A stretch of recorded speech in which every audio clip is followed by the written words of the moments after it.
Hello and welcome to IGNOU study.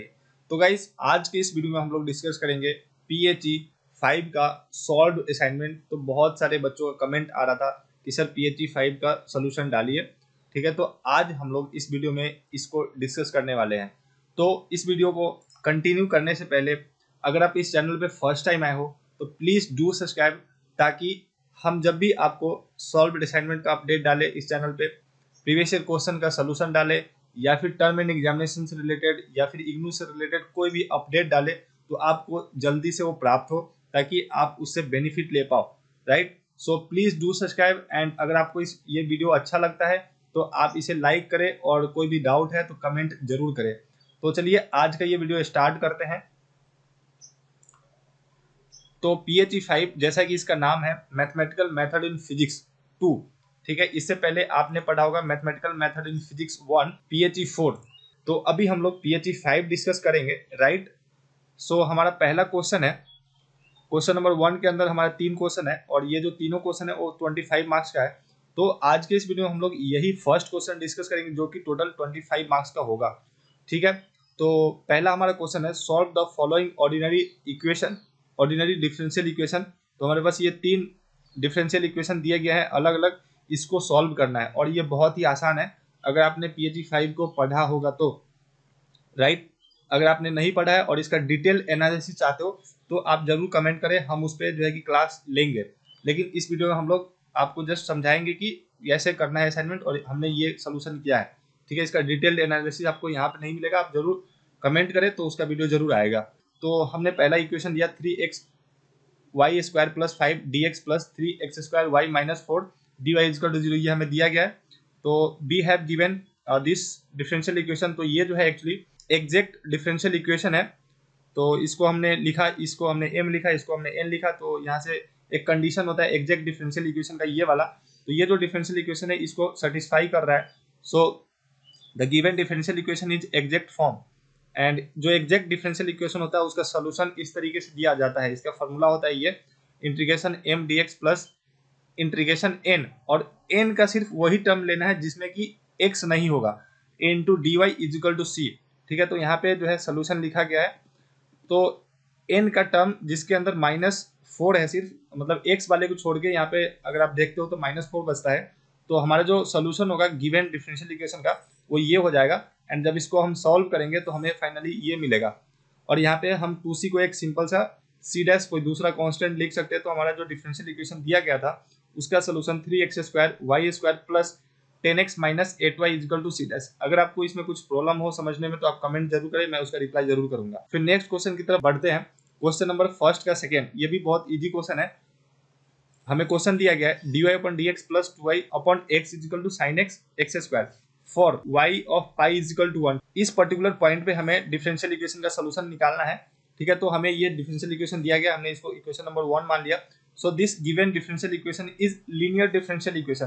तो हमने बहुत सारे टाइप ऑफ डिफरेंशियल इक्वेशन पढ़ा है, जैसे कि लीनियर, होमोजीनियस, या फिर सेपरेबल मेथड से हम सोल्यूशन करते हैं डिफरेंशियल इक्वेशन का, या फिर जैसे हमने एग्जैक्ट फॉर्म देखा। ठीक है, तो उसमें से जो है ये लीनियर डिफरेंशियल इक्वेशन के ऊपर बेस्ड है ये जो क्वेश्चन है। तो जब इसको सॉल्व करते हैं तो ये जो है जनरल फॉर्म होता है लीनियर डिफरेंशियल इक्वेशन का। तो यहाँ पे पी एंड क्यू जो है फंक्शन ऑफ एक्स होता है। तो फ्रॉम इक्वेशन 1, मतलब जो गिवन डिफरेंशियल इक्वेशन है वहां से p equal to 2x and q equal to sine x divided by x square लिख लिया। और जो नेक्स्ट निकालना होता है हमें लीनियर डिफरेंशियल इक्वेशन के लिए वो होता है integrating factor. So integrating factor is equal to e to the power integration p dx होता है। तो हमने यहाँ पे p के जगह पे जो हमारा वैल्यू था 2/x उसको लिख लिया। जब अपन इंटीग्रेटिंग फैक्टर फाइनली जब निकालेंगे तो ये हमारा आ जाएगा इंटीग्रेटिंग फैक्टर। और ये कैसे है, ये सब फॉर्मूला हमने लिखा है यहाँ पे। अब इसको जरूर नोट डाउन करिए, इसको नहीं लिखना है। देखो हमने यहाँ पे थोड़ा मिस्टेक किया था तो इसको भी मेंशन किया है क्योंकि आप लोग भी इस मिस्टेक को ना करो। ठीक है, तो ये हमारा इंटीग्रेटिंग फैक्टर आ गया एक्स स्क्वायर। अब हमारा जो लीनियर डिफरेंशियल इक्वेशन होता है उसका सोल्यूशन जो होता है वो होता है y into integrating factor is equal to integration q into integrating factor dx plus c। ठीक है, तो यहाँ पे हमें इंटीग्रेटिंग फैक्टर मालूम है और q मालूम है, हमने अभी फाइंड किया है। तो यहाँ पे सारे वैल्यू को पुट करने के बाद हमें जो है डिफरेंशियल इक्वेशन का सोल्यूशन कुछ ऐसा दिखता हुआ मिलेगा। लेकिन हमें एक स्पेशल कंडीशन पे निकालना है इजिकल टू 1 इतना पे, मतलब x का वैल्यू यहाँ से लेना है अपने को पाई और y का वैल्यू कितना लेना है 1 लेना है। सो x का वैल्यू इसके अंदर पाई पुट करोगे जो आप x का वैल्यू यहाँ पे x की जगह पे जहाँ जहाँ x है वहाँ पे पाई पुट करोगे एंड जहाँ जहाँ y है वहाँ पे 1 पुट कर दो, तो हमें यहाँ से c का वैल्यू मिल जाएगा, क्योंकि हमें कांस्टेंट निकालना पड़ेगा। This is known as particular solution. ठीक है, यहाँ से हमने c के एक पर्टिकुलर वैल्यू के लिए हमें ये सोल्यूशन निकालना है। तो यहाँ से जो है c हमारा फाइनली पाई स्क्वायर माइनस 1 आ जाएगा। सो जो हमने डिफरेंशियल इक्वेशन का सोल्यूशन निकाला था वो ये था। तो यहाँ पे c की जगह पे हमने पाई स्क्वायर माइनस 1 पुट करना है। सो फाइनली जब अपन पाई स्क्वायर माइनस 1 पुट करेंगे c की जगह पे, तो ये जो है ऐसा हो जाएगा एंड ये फाइनली हमारा जो solution of given differential equation होगा वो होगा y into x square plus cos x plus 1 minus x square is equal to 0। तो ये हो गया एक पर्टिकुलर सोल्यूशन है for particular value of c x square minus 1, जो कि हमें इस पे निकालना था। ठीक है, तो ये काफी इंपॉर्टेंट है, ये 10 मार्क्स का क्वेश्चन था, बहुत ज्यादा इंपॉर्टेंट है ये। ठीक है, तो इस टाइप के क्वेश्चन हमारे एग्जाम में भी आने की चांसेस काफी ज्यादा होता है, तो आप इसको जरूर अच्छा से जो है कि पढ़ के करें और समझ के करें। फिर नेक्स्ट हमारा जो थर्ड क्वेश्चन है, ये भी 10 मार्क्स का है। तो जैसा कि मैंने पहले ही बताया था, जो फर्स्ट क्वेश्चन था, फर्स्ट क्वेश्चन 5 मार्क्स, फर्स्ट का सेकंड क्वेश्चन 10 मार्क्स, फर्स्ट का थर्ड क्वेश्चन भी 10 मार्क्स, मतलब टोटल 25 मार्क्स।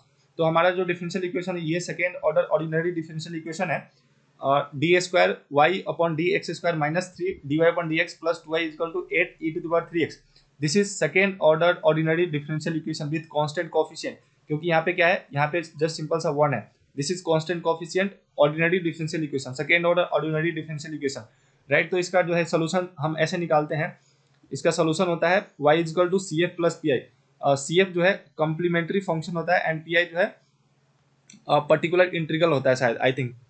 सो हम इसका सोल्यूशन करेंगे, तो ये हमें डिफरेंशियल इक्वेशन दिया गया है। Let's consider the solution of differential equation is this y equal to C F plus P I. तो हम एक एक करके पहले सी एफ निकालेंगे फिर पी आई निकालेंगे, और वही जो है जब दोनों को जोड़ देंगे तो हमारा solution of given differential equation होगा। So let D upon D X equal to D, और इसी डी को m मान लेते हैं क्योंकि हमें क्वाड्रेटिक इक्वेशन बनाना पड़ेगा यहाँ पे। तो यहाँ से देखो, जो d अपॉन डी एक्स है उसके जगह पे कैपिटल D पुट करने के बाद हमें D square y minus 3 D y plus 2y equal to 0 मिल जाएगा, और इसको 0 के इक्वेट कर देना है लेफ्ट हैंड साइड को, इसको जो है राइट हैंड साइड को 0 के इक्वेट कर देना है हमें CF निकालने के टाइम, हम आपको पता होगा ये बातें। सो हमारा फाइनली जो है यहाँ पे D को जब m से रिप्लेस करेंगे तो m square minus 3m plus 2 equal to 0 बच जाएगा। तो ये हमारा क्वाड्रेटिक इक्वेशन हो गया। तो यहाँ से जब हम क्वाड्रेटिक इक्वेशन को सॉल्व करेंगे तो हमारा जो m का वैल्यू है वो आएगा, दो वैल्यू आता है, m इजिकल टू 2 आएगा और m इजिकल टू 1 आएगा, मतलब m1 इजिकल टू 2 ले लिया हमने और m2 इजिकल टू 1 ले लिया। सो फाइनली हमारे पास यहाँ पे दो रूट है। जब हमें दो रूट मिलता है और दोनों रूट जो है डिफरेंट हो, तो उस केस में जो CF का फॉर्मूला होता है वो होता है C1 e to the power m1x plus C2 e to the power m2x। ठीक है, आप लोगों को इसके बारे में पता होगा क्योंकि एग्जाम में पूछा जाता है। अगर पता नहीं है तो सही से ढंग से आप जो है PHE 5 को पढ़े, वहाँ से सारी चीज़ें आपको पता लग जाएगी। So finally CF equal to m1 की जगह पे हमने निकाला था, जो भी 1 रख दो m1 की जगह पे और m2 की जगह पे 2 रख दो, तो हमारा जो CF है वो आ जाएगा C1 e to the power x plus C2 e to the power 2x आ जाएगा। ठीक है, अब हमें PI निकालना है। तो जैसा कि हमने देखा था कि जो सोल्यूशन होता है वो CF प्लस PI होता है, तो हमने CF तो निकाल लिया, अब हमें PI निकालना है। So to find PI we have f of d, मतलब फंक्शन ऑफ d क्या है, D square minus 3d plus 2, ये क्वेश्चन से हमने लिखा है। और q of x is equal to 8 E to the power x, जो राइट हैंड साइड में डिफरेंशियल इक्वेशन के राइट हैंड साइड में था उसको अपन q ऑफ x बोलते हैं और उसका value 8 E to the power 3x है। ठीक है, और यहाँ पे हमें PI लिखने का डायरेक्ट फॉर्मूला होता है, जब जो q ऑफ x होता है वो होता है E to the power x E to the power x के फॉर्म में। तो मतलब अगर q of x is equal to E to the power x हो तो जो PI का फॉर्मूला होता है वो ये होता है। ठीक है, और यहाँ पे हमने लिखा q ऑफ x का वैल्यू इतना है और f ऑफ d हमने देखा है ऊपर की D square minus 3d plus 2 है। तो यहाँ पे d के जगह पे अपन जो है कि ये 3 को रिप्लेस कर देंगे, तो यही जो है हमारा PI बन जाएगा। ठीक है, तो अभी देखो d के जगह पे 3 रिप्लेस किया तो जहाँ जहाँ d है वहाँ नीचे जो है 3 रख दिया, तो हमारा फाइनली जो आंसर आएगा PI का, PI is equal to 8 E to the power 3x divided by 2। तो यहाँ से 2 और 8 कैंसिल हो गया, तो finally PI is equal to 4 e to the power 3x आ जाएगा। सो अब यहाँ से हम जो है कि फाइनली जो सोल्यूशन ऑफ डिफरेंशियल इक्वेशन है उसको लिख सकते हैं y of x equal to CF plus PI, right. So CF का वैल्यू जो भी हमने निकाला था वो ये था। So this is CF and PI जो हमने अभी जस्ट निकाला वो है 4 into e to the power 3x। तो फाइनली हमने this is the solution of differential equation, given differential equation. ठीक है, और यहाँ पे जो C1 C2 है एक्चुअली क्या है, एक कांस्टेंट है जस्ट, ठीक है, डिफरेंशियल कांस्टेंट आप उसको बोल सकते हैं। तो ये जो है हमारा था PHE 5 का सोल्यूशन ऑफ क्वेश्चन नंबर 1 का first and second and third का, जो कि 25 नंबर का था। और अगले आने वाले और भी वीडियो में हम लोग इसके आगे डिस्कस करेंगे, और काफ़ी इजी क्वेश्चन है। अगर आपको इसी तरीके से असाइनमेंट का सोल्यूशन चाहिए, चाहे बीएससी के किसी भी का भी हो, बायोलॉजी, केमिस्ट्री, फिजिक्स, मैथ, तो आप जो है कि कमेंट में जरूर लिखें, ताकि हम उसको नोट डाउन करके और आपके लिए सोल्यूशन लेकर के आए। अगर आप इसी तरीके की वीडियो चाहते हैं तो आप जरूर इस चैनल को सब्सक्राइब कर ले, और आपको वीडियो अच्छा लगता है तो आप इस चैनल को लाइक जरूर करें, इस वीडियो को लाइक जरूर करें, ताकि हमें मोटिवेशन मिले आपको लिए इसी तरह का फ्री में वीडियो बनाने का, ताकि आपको मार्केट से कोई भी असाइनमेंट्स परचेज नहीं करना पड़े और ज़्यादा अमाउंट नहीं देना पड़े। राइट, आपको यहाँ पे कुछ भी नहीं देना होता है, जस्ट आपको सब्सक्राइब करना होता है एंड लाइक और कमेंट करना होता है, ताकि हमारा जो एनर्जी है वो बना रहे। Right, so guys, thank you very much for watching, have a nice day and bye.